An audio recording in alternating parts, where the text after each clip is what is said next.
എനിക്കറിയുന്ന പല ആൾക്കാരും അവർ എക്സസൈസിൽ വളരെ കൺസിസ്റ്റൻ്റ് ആണ്, പക്ഷേ കാര്യമായിട്ടുള്ള ചേഞ്ചസ് ഒന്നും ശരീരത്തിൽ ഉണ്ടാകാറില്ല. ഇതിൻ്റെ പ്രധാനപ്പെട്ട കാരണം നമ്മൾ ചെയ്യുന്ന എക്സസൈസിനകത്ത് പ്രോഗ്രസീവ് ഓവർലോഡിങ് ഇല്ലാത്തത് കൊണ്ടാണ്. എന്താണ് പ്രോഗ്രസീവ് ഓവർലോഡിങ്? നമ്മുടെ ശരീരത്തിലെ മസിൽസിനെയും ജോയിൻസിനെയും കാർഡിയോ വാസ്കുലർ സിസ്റ്റത്തിനെ വരെ ചലഞ്ച് ചെയ്യാന്നുള്ളതാണ്. ക്രമമായി അതിനെ വെല്ലുവിളിച്ചുകൊണ്ടേയിരിക്കണം. അപ്പോൾ മാത്രമേ അത് അഡാപ്റ്റ് ചെയ്യുകയും അഡാപ്റ്റേഷനിൽ കൂടി കൂടുതൽ സ്ട്രെങ്ത് ആർജിക്കുകയും ചെയ്യുള്ളൂ. നമുക്ക് നമ്മുടെ എക്സസൈസിൽ, പ്രത്യേകിച്ചും റെസിസ്റ്റൻസ് ട്രെയിനിങ്ങിൽ, ഇത് പല രീതിയിൽ ചെയ്യാൻ സാധിക്കും.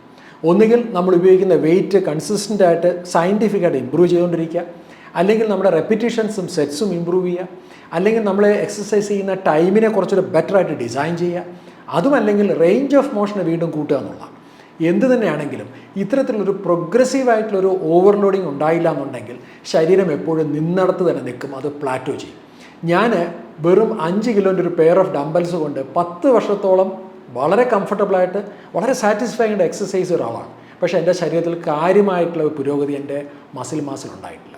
ഞാൻ എന്നാണോ പ്രോഗ്രസീവ് ഓവർലോഡിനെ കുറിച്ച് പഠിച്ചത്, അത് മനസ്സിലാക്കിയത്, അത് ഒരു സയൻറ്റിഫിക്കായിട്ട് എൻ്റെ എക്സസൈസിൽ ഇംപ്ലിമെൻറ്റ് ചെയ്തത്, അന്ന് മുതൽ ഒരു റിമാർക്കബിൾ ഡിഫറൻസ് എൻ്റെ ഹെൽത്തിലും എൻ്റെ സ്കെൽട്ടൺ മസിൽ മാസിലും ഉണ്ടാക്കാൻ എനിക്ക് സാധിച്ചു.